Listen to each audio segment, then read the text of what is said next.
On another front, the voice to Parliament, the poll still has the yes vote in front, but the trend would concern many on that side of the campaign.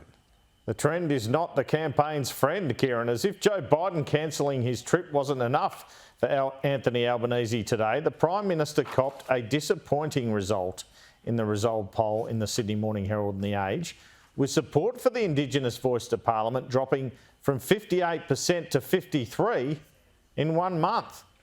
Now have a look at the trend. The biggest drop yet occurred in that month. And when did Peter Dutton announce his position on The Voice? April 5.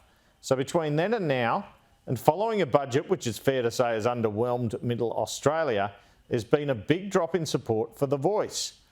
And that has included amongst Labor voters. This Resolve Political Monitor poll found that support for The Voice was down from 75% to 69% in a month amongst Labor voters. It was perhaps unsurprisingly given Peter Dutton's stance down from 30 to 27 for coalition voters.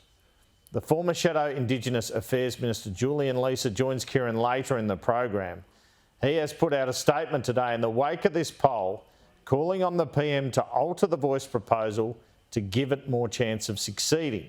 He says the fact the Voice may advise executive government should be in legislation, not the referendum and the Constitution, and he will move amendments to that effect when the PM introduces the legislation on the Voice to Parliament next week.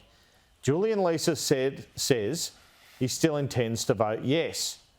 Now, for some time, the Liberal Senator Andrew Bragg, another long-time supporter of the Voice in coalition ranks, has said the key to the success of this referendum is getting enough coalition people to support it. I believe that you probably need about 25% of Liberal national voters to support this for it to be successful. Now, what Mr Bragg says makes a lot of sense in the face of today's poll figures, although Labor might want to work on its voters as well, given the result, Kieran.